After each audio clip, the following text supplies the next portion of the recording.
Hola, soy Fernando Vivas y estamos en Cuéntame Otra. Y esta semana el relato del poder ha sido el que más ha llamado la atención. O sea, el presidente Humala habló por fin, luego de tantas semanas de que nos tuvo mirando a Antauro como si fuese el posible próximo presidente. Y hizo lo que en semanas pasadas habíamos comentado, ¿no? Hizo esta especie de melodrama de la consanguinidad, ¿no? Es decir, o sea, quiero mi familia, pero antes que familiar de ellos soy presidente. Hizo una especie de cortarse las venas ante nuestra amiga Rosana Cueva. Pero de eso vamos a hablar más adelante con un muy buen invitado, que es Víctor Andrés García Belaunde. Y antes quiero tocar otro caso y a la vez no tocarlo. Cuando vean a mi invitado lo van a entender. El caso Fefe es una de esas historias dramáticas, recurrentes, que todavía tiene por escribir varios capítulos. Pero hay un capítulo que ha escrito uno de los protagonistas, Ariel Bracamonte, y que pretende que no sea un capítulo del caso, sino un capítulo distinto, un capítulo aparte, un capítulo literario. Pero estamos con Ariel para que nos diga de qué se trata. ¿Cómo estás, Ariel? ¿Qué tal, Gracias Fernando? por venir. No, gracias a ti. Ariel ha escrito una novela, entiendan bien, porque uno podría pensar, por la familiaridad de verte, Ariel, en muchos sets de televisión, que algo que escribas tendría que ser una especie de testimonio de parte o un expediente más para que se sume al caso de tu madre. Pero esto es una novela, se llama Culpa de Sombras, y yo tengo ¿Esta de acá? que es acá. y miren quién es el protagonista. Es y no es Ariel, porque en realidad este es un personaje que tiene ¿cuántos años? Aprox 40 años, ¿no? Termina la novela con... ¿Tiene 40 años o tiene 30, pero las resacas y la mala vida y los pases de vueltas lo han envejecido? Probablemente las sombras, ¿no? Las sombras que hay en su vida. Pero qué bueno que aclares que es una novela. Y perdón, tengo que aclarar otra cosa. Que tengo la ventaja de ya haberla leído, pero el compromiso de no dar mi parecer hasta el jueves, porque Ariel me ha pedido que sea uno de los presentadores. Entonces, hecha esa aclaración, bueno, démosle vueltas a la novela, sin hablar de detalles y menos del final. Pero lo que más llama la atención, y ya está gráficamente detallado, es que tú te imaginas tu personaje, que eres tú y no eres tú, en fin, Claro. ese juego literario del que no podías escapar, te imaginas como un personaje mayor. ¿Por qué? Jugué con mi destino, porque uno nunca sabe cuántos años vas a vivir, ¿no? Entonces me pareció interesante crear un personaje no tan real, porque tiene mucho de ficción. Ariel Bracamonte, nosotros no somos amigos, no me conoces en la intimidad o cuando estoy con mis patas, pero no es como este personaje. Pero creo que sí tiene mucho del Ariel Bracamonte que ha creado los medios o que la gente ha captado a través de los medios, ¿no? Entonces me basé un poco en esas características irreales, ficticias, pero que la gente jura que son verdades, para crear un personaje y por lo tanto una vida a futuro. Un juego peligroso, porque podrías estar cayendo en el ideal, el mito de imaginarte pues una mezcla de Jaime Bailey con Beto Ortiz. Qué fuerte. Un poquito de Carlos Cacho, otro tanto de... Bueno, No las comparaciones son odiosas, no mejor no sigo sigo. porque me va a salir un Frankenstein que no es tu personaje. Pero hay algo de eso, de imaginarte un destino en el que... Pero que esto es interesante, porque incluso podría ser un apunte hasta no solo para críticos literarios, sino para antropólogos, ¿no? Cómo un joven como tú se imagina un destino mediático. Inevitablemente la figura de un Bailey, de un Beto Ortiz, de un periodista controversial, polémico.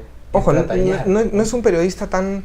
Tiene un momento álgido en la novela, ¿no? Que el público se vaya enterando. Claro, que es un periodista. Que es un periodista, ¿no? Pero antes de seguir con algunas cositas de la historia, qué bueno que hayas aclarado que es una novela. yo siento, ¿no? Sobre todo por lo que ha salido en Twitter y en las redes sociales, que ya hay un prejuicio de por sí, desde antes de que la novela salga a la venta, que sale recién, hoy día en la noche va a salir en algunas, y mañana en la mañana ya va a estar en todas las librerías de la capital. Pero ya mucha gente dice, o sea, Ariel Bracamonte ha escrito cualquier cosa, o ha escrito su autobiografía, o una historia sobre el caso, o se aprovecha de, ¿no? Ese aprovecha de me llamó mucho la atención. Muy aparte de que en algunos momentos sí me afectó y dije, ¿por qué la gente tiene que reaccionar siempre de esa forma tan negativa contra el otro, aún sin conocerse, ¿no? Y sin conocer los motivos, sin conocer la historia, sin conocer el contenido de la novela? Me llamó la atención el prejuzgar, ¿no? Como Ariel Bracamonte es conocido por un caso, no puede hacer nada más. Como cuando bailé en el Gran Show. Claro, eso es lo que quise ayudarte a subrayar, ¿no? Que esto es escribir un capítulo distinto, pero que uno lo va a referir, porque de alguna manera está referido, es tu biografía, y tu biografía es el principal insumo para escribir una primera novela a tus 22 años. Claro que esto no es biografía, pero es el principal insumo siempre para una primera creo novela. Que siempre no deja de serlo sí, en este caso. Tengo la idea, por ejemplo, para la segunda, no tiene absolutamente nada que ver conmigo, y no es ni siquiera policial, ¿no? Pero esta sí. ¿Pero por qué? Tiene una explicación que la gente probablemente ni la crea. Pero yo leía a Sidney Sheldon desde chiquito, desde que tenía 12 años. Ya que es un bestsellerista que es de obras interrománticos. Pero muy policial, policiales. policial y demás. A John Grisham también. A muchos autores que han escrito... gringos, ya. Sí, entonces no leía a un Vargas Llosa a los 12 años, pero me encantaba la novela policial. Ya. Y crecí con eso. Siempre adaptados al cine, a la tele. O sea que ya estás buscando adaptación. Pero policial, y entonces probablemente haya sido solamente un seguimiento de lo que yo leía cuando era niño, esta novela, ¿no? Que también tiene una dosis particular de policial. Entonces no es por un tema del caso de mi madre, no es por un tema de que, yo escribí un libro porque a mi madre la asesinaron. No es así. Yo escribí un libro porque siempre me gustó escribir, y porque a los 13 años me preguntaron en el colegio, ¿qué quieres ser de grande?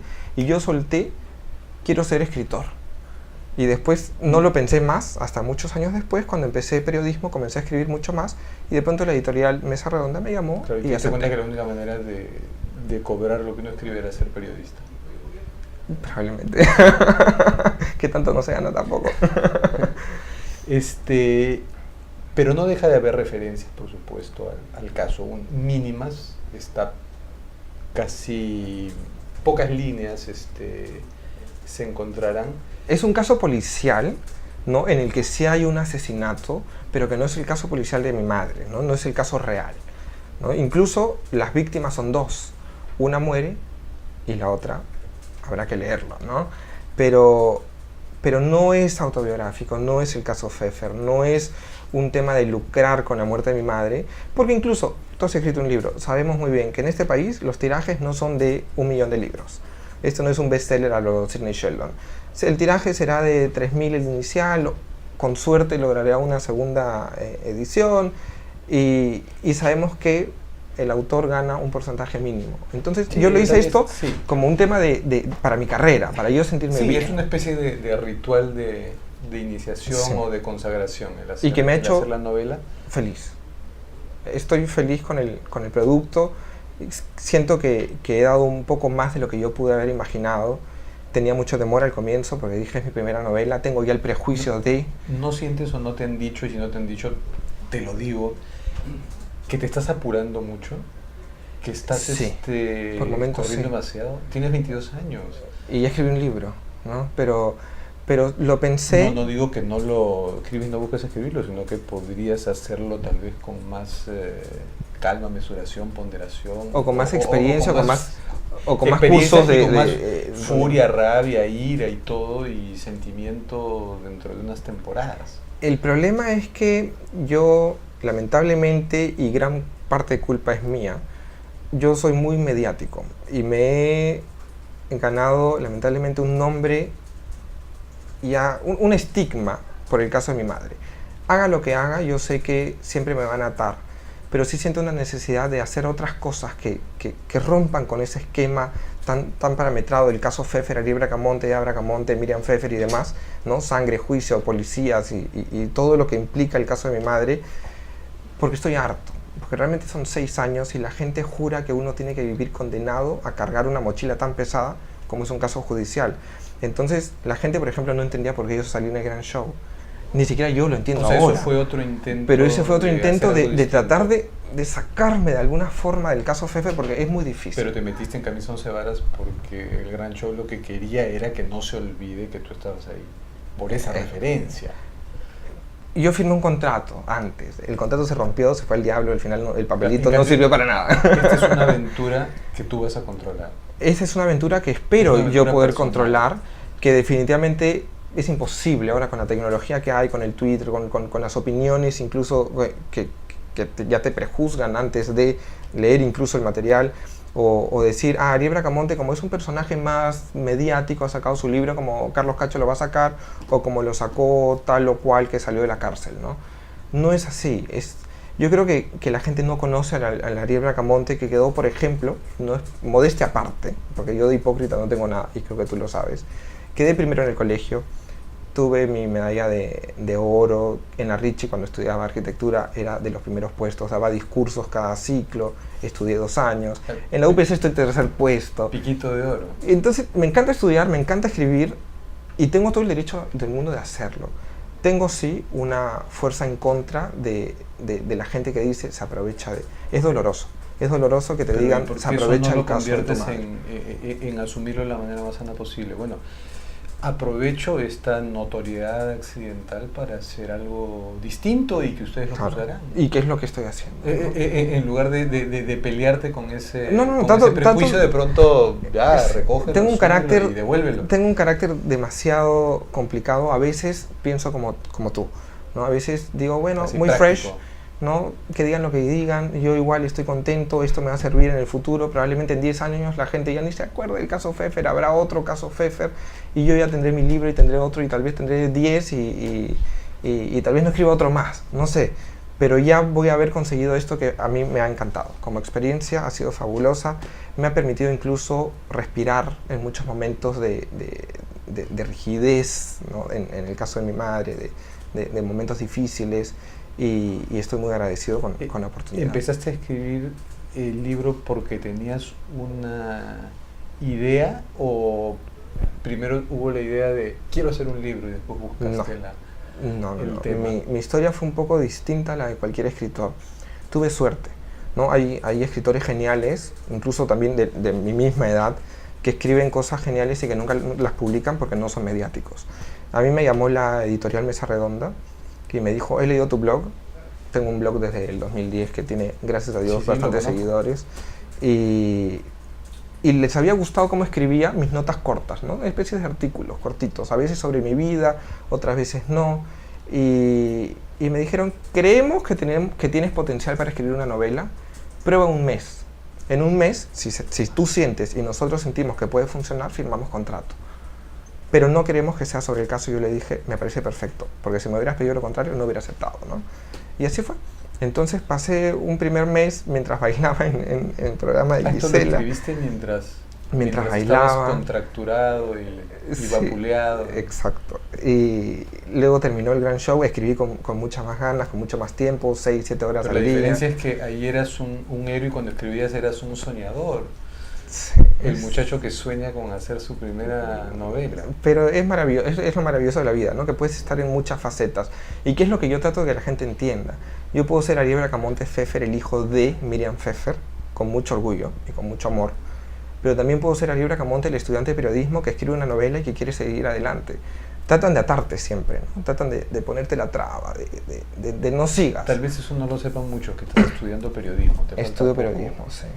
Sí, y me encanta, así que... ¿Y piensas ser un periodista como el de la novela, que es un periodista, salvo sus sombras, un periodista con mucho éxito en la televisión? Bueno, es mediano éxito. No traté de hacer un personaje de premio Pulitzer.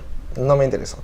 No, creo que es más rico el normal, el periodista que trabaja en un programa de televisión para la comunidad hispana en Nueva York y que le va bien, él cree que es feliz hasta que llega algo a su vida que le dice, ojo, no eres tan feliz como crees, ¿no? Ahora, algo importante, y que ya lo has dicho en un reportaje en estos días en Cuarto Poder, ¿no?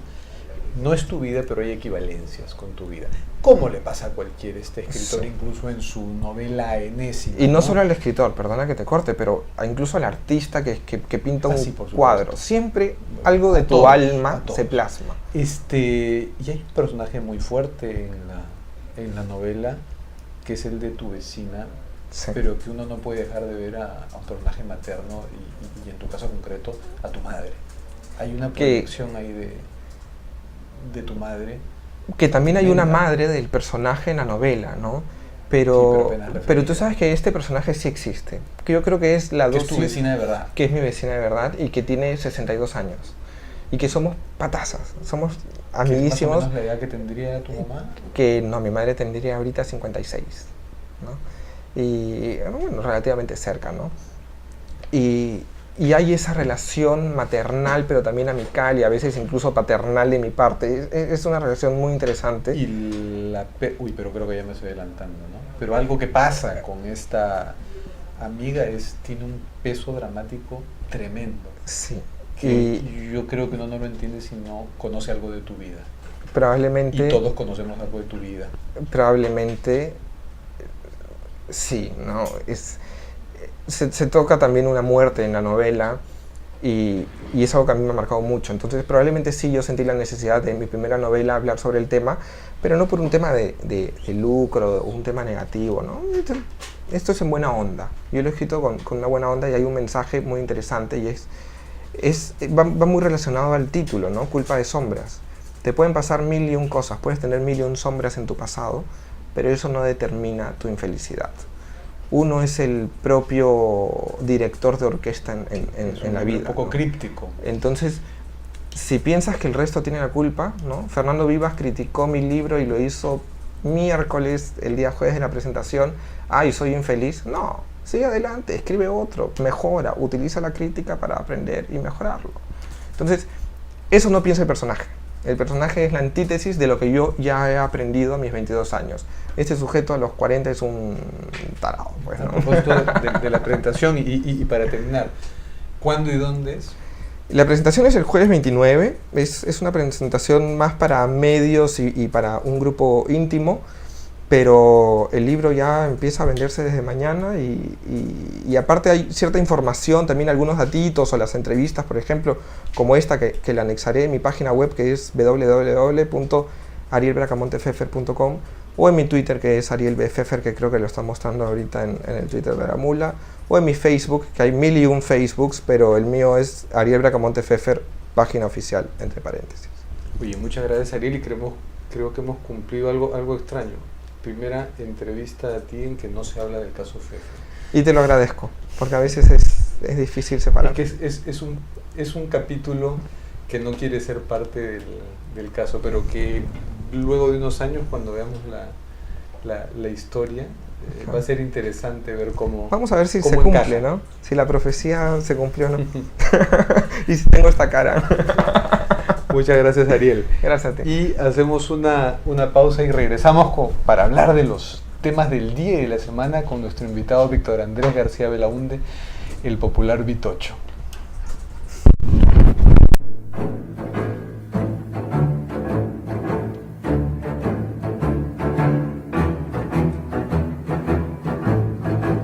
Este y todos los martes, conéctate a lamula.p para la mejor programación de la televisión en internet.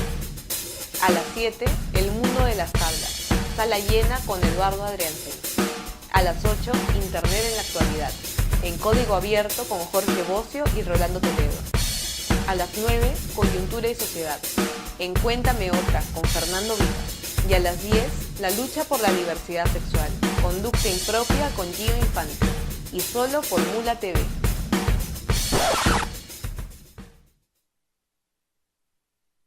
Este y todos los jueves, conéctate a lamula.p para la mejor programación de la televisión en internet. A las 7, el movimiento musical Underground, en El Vicio con Oscar Soto. A las 8, un programa de programación, es Web Inc., con Antonio Ognio y Germán Martínez. A las 9, una mirada alucinante de la realidad. Después de todo, con Pedro Salinas. Y a las 10, conflictos regionales bajo la lupa. En el arriero con Javier Torres. Y solo por Mula TV.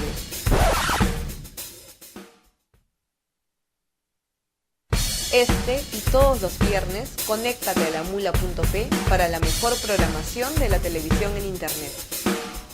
A las 7, lo mejor de la salsa, en Oye lo que te conviene con Eduardo Lidia. A las 8, amenas conversaciones con los más variados invitados, conversando con Manuel Escorza.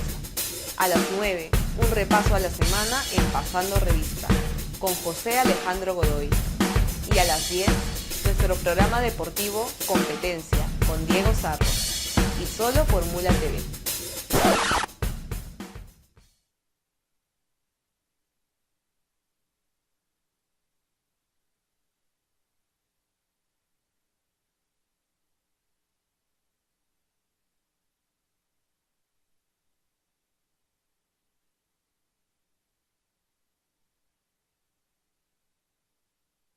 De lunes a viernes a las 7 de la noche, conéctate a la mula.p para la mejor programación de la televisión en internet. Los lunes, una mirada al arte, a través de Ventana Cultural con Gonzalo Tello. Los martes, el mundo de las tablas, en Sala Llena con Eduardo Adriansen. Los miércoles, el mundo culinario en Provocarte, con Teresina Muñoz Nájar, Rosario Elías y María Elena Cornejo. Los jueves, el movimiento musical underground, en El Vicio con Óscar Soto. Los viernes, lo mejor de la salsa, en Oye lo que te conviene con Eduardo Lidia. Y solo por Mula TV.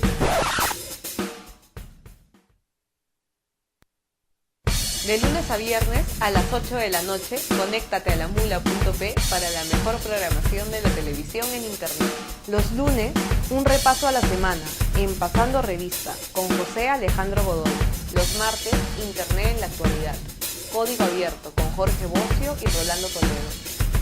Los miércoles, los chismes del mundo del espectáculo y la farándula, en Entrometida, con Patricia Salinas y Marisa Chino. Los jueves, un programa sobre programación, es Web Inc., con Antonio Ognio y Germán Martínez. Los viernes, amenas conversaciones con los más variados invitados, conversando con Manuel Escorza. Y solo por Mula TV.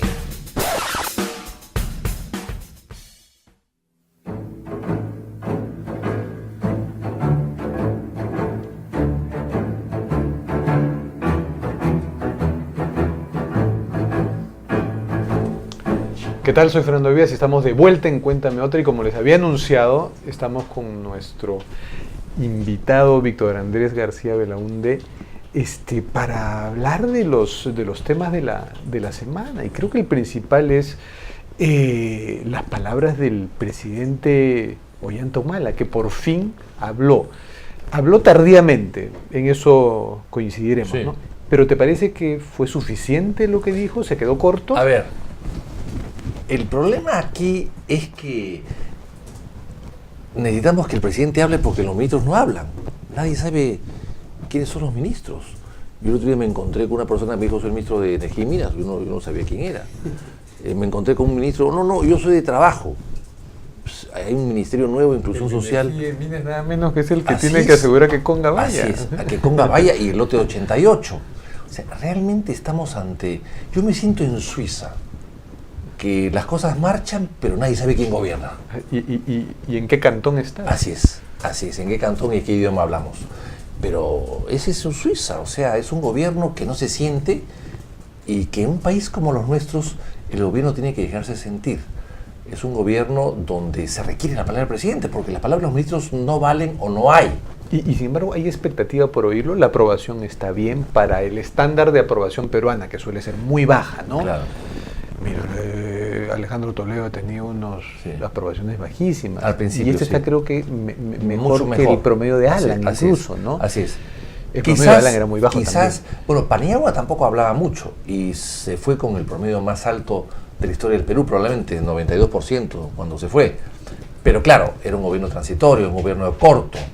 Pero Paniagua también hablaba muy poco. Este es un gobierno que debe ser pues el principio de una gran transformación. Así es. Y que requiere un liderazgo. un liderazgo, exacto. Entonces, hay receptividad para ese liderazgo, o sea, la gente lo ha esperado con interés y se le ha oído claramente lo que tenía que decir, pero no es suficiente. Debajo de la cadena de mando no está clara. Claro, porque, a ver, un presidente como Ollanta, que es un presidente que trabaja, que se integra, que tiene una serie de virtudes, que se conecta bien con la gente de abajo, que tiene mucha votación y aceptación de los sectores bajos, de los sectores provincianos básicamente, pues necesita quizás un ministro más activo. Ahí está el problema entonces. Un primer ministro, en Óscar Valdés. Así es, un ministro que tenga, por ejemplo, un ministro como Ulloa, que era un primer ministro que marcaba rumbos, un primer ministro como Luis Alberto Sánchez, por ejemplo, o con el mismo Armando Villanueva cuando fue primer ministro. O sea, un primer ministro... No sigas porque vas a llegar a Jorge del Castillo. Así, bueno, no es... Y entramos en problemas. Entramos en problemas. No, porque más hábil que él, pocos, pero Jorge, ahí hay otros problemas. Sí, Jorge del Castillo estuvo muy bien hasta que salió el BTR. Por lo menos, aparentemente estuvo muy bien. Le estaba haciendo muy bien hasta que salió el BTR. Claro, quiero decir que él conservó un cierto liderazgo y un cierto protagonismo adecuado, hasta que surge el escándalo que lo derrumba. Pero en todo caso, el Perú siempre ha tenido primeros ministros importantes. Sioan en el primer gobierno de Belaúnde, inclusive el gobierno militar, ministros como el propio Mercado Jarrín, el propio Morales Bermúdez, ¿no? El propio Montaña, el general Montaña, un hombre de mucho prestigio dentro del ejército, a pesar del desprestigio del propio gobierno militar, porque no era democrático. Entonces, yo creo que ha habido primeros ministros importantes en el Perú. Beltrán, en los años 50. Salomón Lerner, ¿te parecía que con él las cosas estaban mejor que con Valdés? No, tampoco era el ministro ideal, porque es un hombre muy callado, es un buen coordinador, es un empresario exitoso, pero tampoco ejerció un liderazgo. Sí, tenía otro estilo de comunicación que era de pequeños conciliados, llamaba a los periodistas a decirles cómo iba la cosa. O sea, Ollanta necesita un ministro... fue un primer ministro renuente, no quería serlo, él quería ser un asesor. Así es, exactamente. Ollanta necesita, un gobierno como el de Ollanta necesita un primer ministro político. Político y fogueado en la política. Y fogueado en la política y con prestigio personal, lo cual es cierto. Entonces estás apuntando a un recambio, ¿crees que va a haber Claro un que sí. O sea, Valdés es una persona desconocida antes de ser ministro. No digo ¿Podremos esperar hasta julio o antes debiera ser ese recambio? No. Yo creo que la estabilidad del país requiere que los ministros se cambien en ciertas fechas clásicas, que son diciembre o julio, ¿no? Entonces hay que ponerle gas licuado de petróleo para que dure hasta... Sí. Es que hasta tampoco julio. puede haber un primer ministro de 6 meses, eso le hace mucho daño al país. Eso tuvo el país los años 60, que hubieron 11 ministros censurados, 7 gabinetes en 5 años. Eso es una exageración. Entonces tampoco queremos llegar a eso, porque eso al final afecta la estabilidad del gobierno, la estabilidad política, y la política siempre afecta a la economía. No, y ya se está imponiendo otra lógica más práctica, que para los problemas políticos la solución no es necesariamente cortar cabezas, porque cortar cabezas a veces nos quedamos sin gente buena. Así es. Además, el primer ministro es complicado cambiarlo, porque requiere ir al Parlamento, que se apruebe su plan de acción, etcétera. No es fácil cambiar el primer ministro. Pero entonces sí ves un recambio necesario allí. Bueno, es que yo creo, insisto, si Humala no tiene partido, o es un partido a la carrera, al paso. Si Humala él mismo tiene una formación castrense y una formación política reciente, digamos, es un hombre hábil, lógicamente, empeñoso, inteligente y esforzado, pero tiene poca experiencia política, entonces necesita un ministro político que le deje gobernar, que se encargue de la menudencia, de la polémica y que él gobierne. Es que sea su pararrayos. Pero no hay pararrayos. Y que tenga la autoridad para imponerle. Por supuesto que sí. Un primer ministro que lo hubiera convencido de hablar hace un mes o hace 2 semanas sobre lo de su hermano Antauro y no... El tema de Antauro, por ejemplo, nadie lo ha tratado, nadie se ha atrevido a tratarlo. No se atreven, pues no tienen la autoridad. No tienen la autoridad. O sea, un primer ministro como los que he mencionado hubiesen salido al día siguiente a polemizar. Y Nadine tampoco lo puede tratar porque ahí complica más las cosas. Claro, ahí sí, ahí la familia... Claro. la familia Humala Claro. se le tira encima a los Claro. Heredia y ahí viviríamos Así un es. melodrama y no un gobierno. Exactamente, ahí viviríamos la guerra de los roses, digamos, ¿no? Entre familiares, entre familias de un lado y el otro. Y además los dos son ayacuchanos, o sea Así que es. sería pues Dios con mío. cohetes y dinamita. O sea, yo creo que cada cual en lo suyo. Creo que no hay políticos y la política requiere políticos, así de simple. Entiendo que hay malos políticos y que la política está desprestigiada, es cierto, pero estamos entrando a un gobierno, hemos entrado a un gobierno donde no hay ningún político. Me parece que es un exceso. Y la política requiere partidos. Y a propósito, ¿cómo andamos por casa? ¿Qué dice Acción Popular y qué dice la bancada de Alianza Parlamentaria? Bueno, ¿Cómo nosotros está en la Acción alianza Popular, con Perú Posible? nosotros en Acción Popular estamos trabajando mucho por fortalecer el partido. Es un partido que ha tenido muchos liderazgos en el pasado. Hoy día no hay un líder conocido, ni no hay pues un Valentín Paniagua, no hay un Belaúnde que han desaparecido. Es un partido que está buscando renovar su identidad, su compromiso, su programa, su doctrina, y estamos en plena organización. Mostrar nuevos cuadros. Así ¿Cuánto es, hace tiempo nuevos cuadros, no que es los- que no los fundamental. veo? Tenemos 150 alcaldes en todo el Perú y tratamos de reunirnos con ellos. Por y- ejemplo, el PPC se le ven nuevos cuadros. Esto lo digo para picarte. Ya Sí, que son dos. no, puede ser, pero el PPC nunca ha gobernado, quizás por eso, ¿no? Y el PPC es un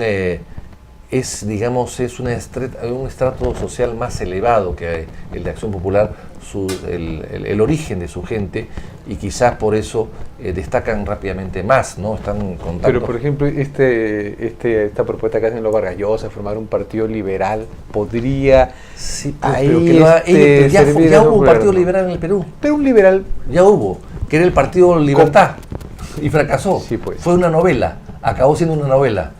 Empezó siendo entusiastamente un partido Sí, como político y acabó en una novela. El centro pues ya está muy ocupado, muy saturado, entonces... El centro está saturado. O sea, era un poco provocativa la idea de un partido liberal. hasta los años 80 o 90, los partidos del centro hacia la derecha eran 1 o 2, y del centro a la izquierda eran 8 o 10.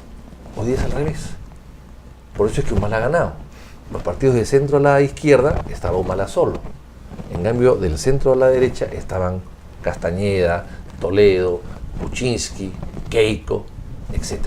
Entonces, por eso... ¿me estás diciendo que Acción Popular se va a ir hacia la izquierda? No, nosotros hemos No, sido dentro siempre, de esta matemática nosotros hemos podría- sido siempre un partido de centro-izquierda, nos salíamos con Toledo, porque Toledo ha tenido la relación de Toledo con Belaúnde ha sido muy fuerte. El papá de Toledo inclusive era de Acción Popular. Toledo tenía mucha simpatía por Belaúnde y Belaúnde también por Toledo. Belaúnde le facilitó a través de unas gestiones que hizo para una beca para que él estudie en los Estados Unidos. O sea, una relación muy antigua, y por eso es que había una alianza casi natural. Pero reconocemos que el Partido Toledo tiene arraigo popular, pero que nuestra ideología es más definida y más hacia la Yo sé, izquierda. a ti te gusta la historia, has dicho un dato que no lo tengo así de claro, que Belaúnde le facilitó la beca para que Toledo estudie. Bueno, así es. Yo me he leído la autobiografía de Alejandro Toledo, que él pues la escondió, Sí. porque la sacó en su campaña Sí, del sí, 95, sí. y la historia es otra. Bueno, Fueron unos norteamericanos que lo ayudaron, ese es claro. y él allá en Estados Unidos Así es. consiguió la Está bien. la beca. Él se fue del Perú muy joven debido a unos Como misioneros 15 años, americanos exacto. que se lo llevaron a Estados Unidos. Le cayó mucho en gracia, era un chico muy inteligente, muy ávido, muy despierto, y se lo llevaron y le dieron la formación, a 15 años no, creo que fue a los 10 o 11, No, a los 15, 16 años. le dieron la formación secundaria, Eso digamos. de su libro, Las Bueno, cartas sobre la mesa. Bueno, le dieron una formación secundaria. Cuando Toledo está allá y termina su bachillerato, o sea, la secundaria completa, él empieza a postular a varias universidades y él se vincula a Belaúnde, lo llama a Belaúnde, le escribe a Belaúnde para que Belaúnde le haga una carta de recomendación para irse a Stanford. Y Belaúnde le da la carta de recomendación, como en las cartas famosas Claro, que sí, todos claro. piden para Pero ir a en la una etapa universidad. hasta anterior lo ayudaron estos Total, norteamericanos. claro que sí. Y su habilidad con el fútbol, porque Claro. eso le consiguió Sí, claro que la sí. beca que le Por pagaba supuesto los que estudios. sí. Yo simplemente digo que Belaúnde le facilitó una carta.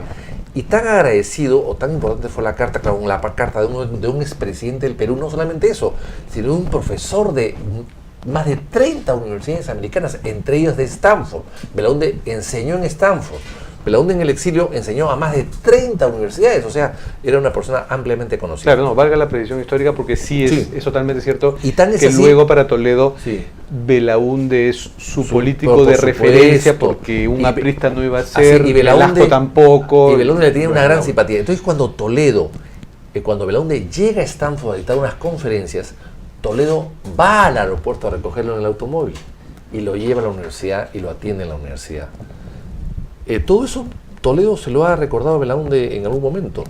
Sí, claro, en su gobierno hubo varios gestos Entonces, que desde ahí viene una sí. relación. Y luego, en los años 80, Toledo regresa al Perú y trabaja para el gobierno de Belaúnde con Grados Bertonini en el Ministerio de Trabajo. O sea, hay una vieja relación allí y esa vieja relación ha permitido que Acción Popular tenga una alianza hoy parlamentaria con Perú Posible.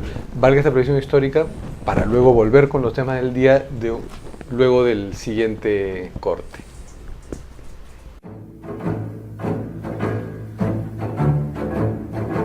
De lunes a viernes a las 10 de la noche, conéctate a lamula.p para la mejor programación de la televisión en Internet. Los lunes, un programa con igualdad de género, en Barra de Mujeres con Coca Yáñez y Jenny Dador. Los martes, la lucha por la diversidad sexual, Conducta Impropia con Gio Infante. Los miércoles, los derechos humanos en el tapete, Lo Justo con Rocío Silva. Los jueves, conflictos regionales bajo la lupa, en El Arriero con Javier Torres. Los viernes, nuestro programa deportivo, Competencia con Diego Sarro. Y solo por Mula TV.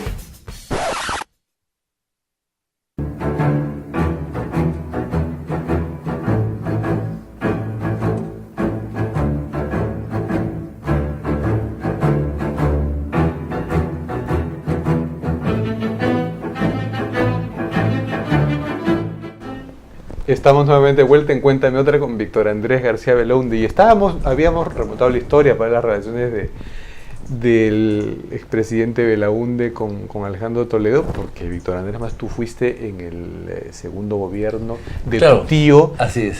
Trabajaste con él. Sí, él me llamó, Belaúnde me llamó el año...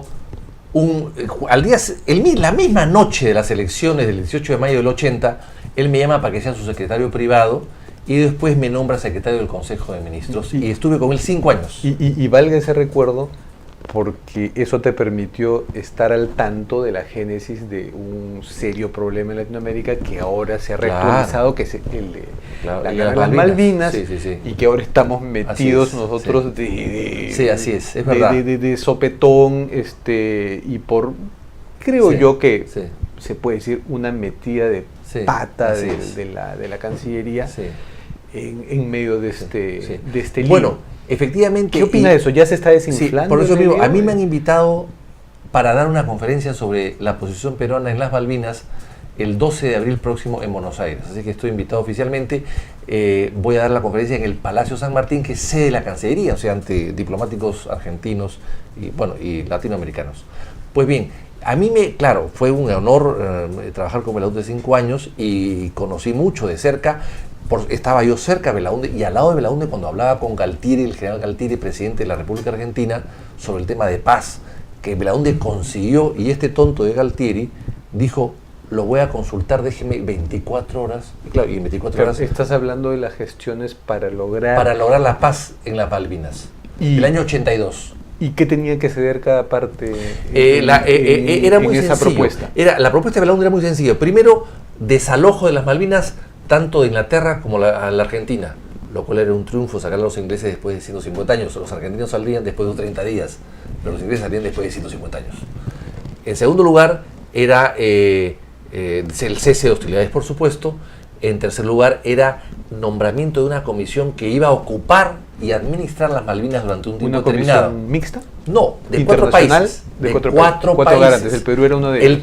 Por Argentina, Belaúnde escogió al Perú y a Brasil. Y por Inglaterra, Belaúnde mismo propuso Estados Unidos y Alemania. Argentina dijo, no, Estados Unidos no, porque son parte del TIAR. Han votado en el TIAR contra nosotros. No, entonces Belaúnde dijo, perfecto, no va a Estados Unidos, va a Canadá. Entonces ya estaba casi lista la propuesta. Y después de que estos 4 países iban a administrar las Malvinas, qué honor para el Perú, por 1 año o 2 años se iba a buscar una solución reservando o preservando los intereses o los deseos de los habitantes de las Malvinas. Eso era un gran triunfo para las Argentina. Malvinas iban a ser en un 25% nuestras. Por supuesto que sí. Entonces eso era un gran triunfo. Y este tonto de Galtieri dijo, bueno, voy a consultarlo. En vez de contestar en ese momento, porque en Washington, conectados por la otra línea, estaba Belaúnde con Hay y con Ping, el canciller inglés. Que Hay lo había hecho casi obligado a Gran Bretaña a que acepte esto, porque no querían aceptar. Lo había casi impuesto Hay esta solución. Y Galtieri, en el otro lado de la línea, dijo que lo iba a consultar. Bueno, al día siguiente, Gran Bretaña hunde el Belgrado, el buque crucero Belgrano, con 300 muertos, lo hunde, probablemente a propósito, y ya no hubo solución de paz.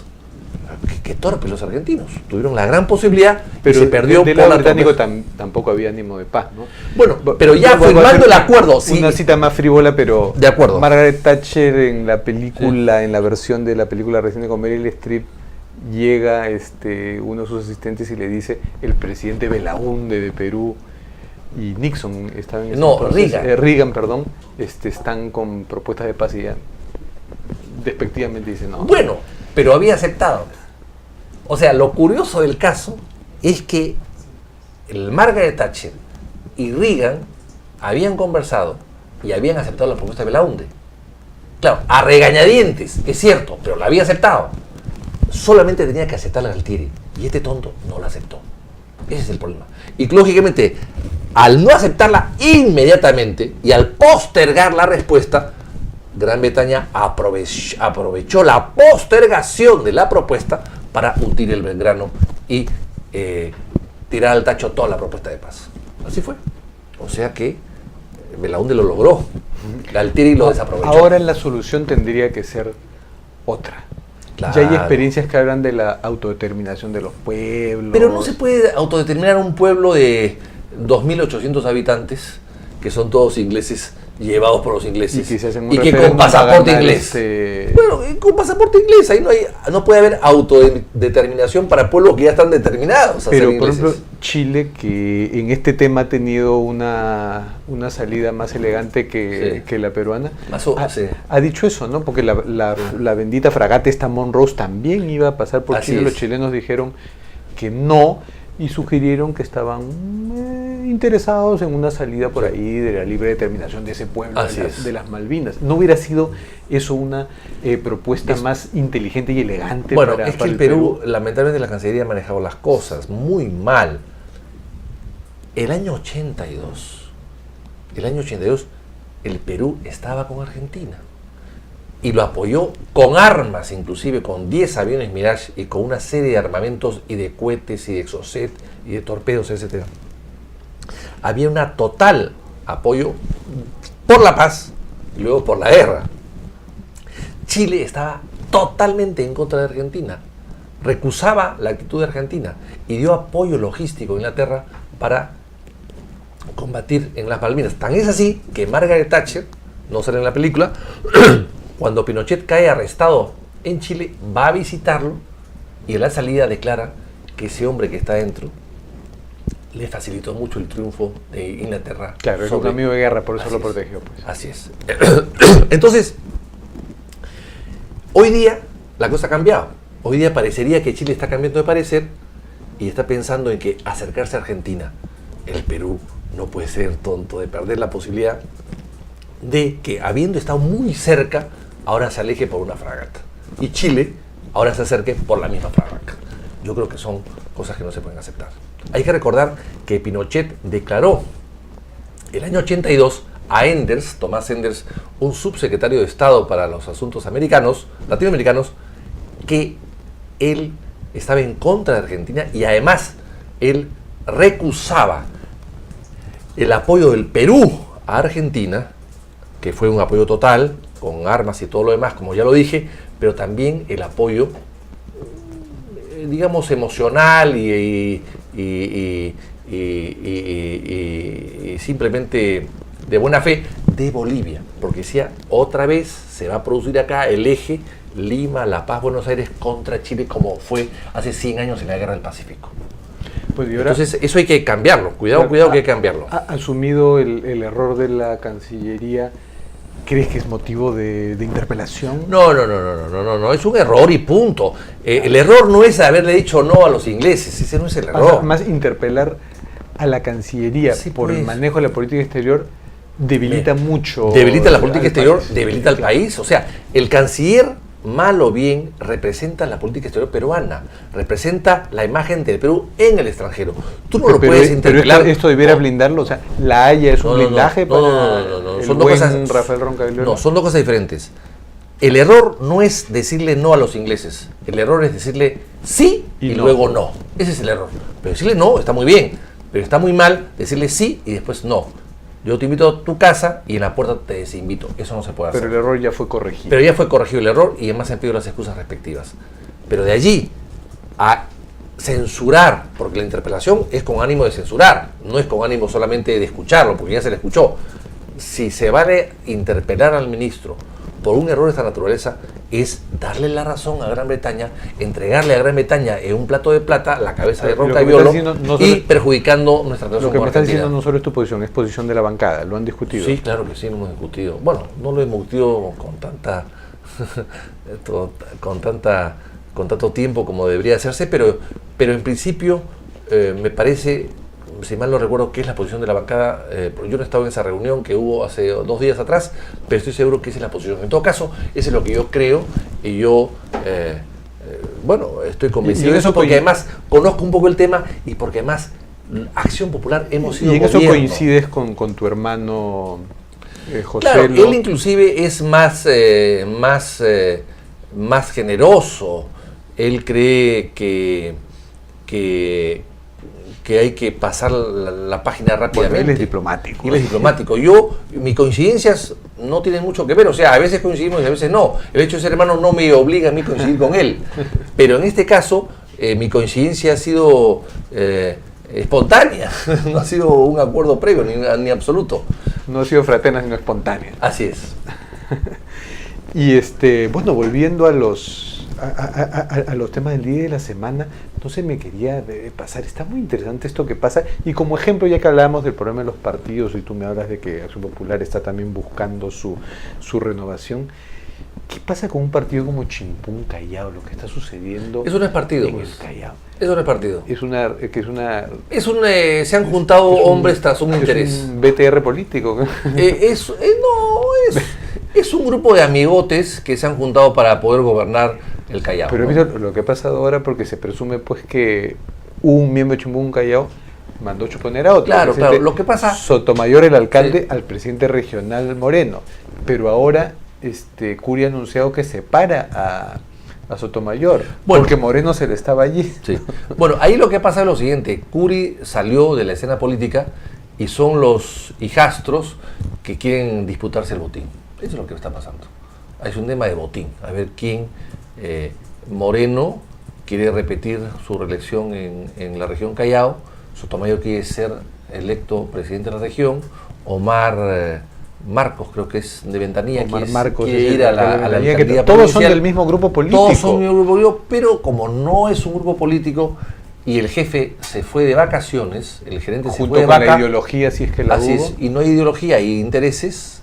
Ahí simplemente es un grupo de amigos que se juntan para poder llegar al poder regional o provincial o distrital. Entonces, claro, las disputas y la falta de disciplina y la falta de convicción y la falta de ideología y la falta de trascendencia y de proyección hacia el futuro hace que se estén peleando pues por casi cupos de construcción. Estamos hablando de casi cupos de construcción. Se están peleando por el botín, a ver quién maneja más y quién gasta más dinero y quién probablemente se mete más dinero. Pero es el gremio de construcción civil. Así es un poco el gremio de construcción civil. Valga como no es un partido, es un gremio de construcción civil. De lo que no queremos para gobernar nada, de lo que no queremos ni como gobierno ni como oposición. Mire, el Callao tiene 12 veces más dinero per cápita que Lima. Si en Lima el dinero de de la región y de la Municipalidad de Lima se reparte entre 8 millones de peruanos que viven en Lima. Creo que les queda 1.000 soles a cada uno o menos, sobre todo, de acuerdo al presupuesto. El Callao es 12 veces más. 12 veces más. O sea, tiene 12 veces más plata que Lima, porque son 800 habitantes contra 8 millones. Claro. Y sin embargo, Chimpún Callao ¿dónde es está la es obra? un inmenso peaje Así es. para esos ciudadanos. Así es. ¿Y dónde está la obra? ¿Dónde está la obra? No saben qué hacer con la plata. Sin embargo, el Callao, la municipalidad, le debe 120 millones de soles a Seguro Social. No le paga. Y a la ONP una cantidad también menor y parecida. Pero entonces la pregunta es, ¿dónde está la plata? ¿Cómo administran esa municipalidad? ¿Cómo se administra esa región? Si no hay ni una obra importante, ¿qué han hecho? Absolutamente nada. Limpiar unos cuantos parques, pintar unas cuantas paredes, con el Félix, felizmente soy chalaco, ¿no? Con todo lo de Félix, haciendo autobombo de lo que hacen, ¿no? Gastan más en publicidad de lo que hacen que la misma obra. O sea, el aviso que colocan en los periódicos y en la televisión vale más que la misma obra que han hecho. Una pequeña posta médica o un parquecito chiquitito. Terrible. Bueno, entonces eso no se puede ni hacer. con esa radiografía chalaca nos despedimos. Muchas gracias, doctor Andrés, por haber venido. Y con ustedes hasta el próximo martes a las 9 de la noche en Cuéntame Otra.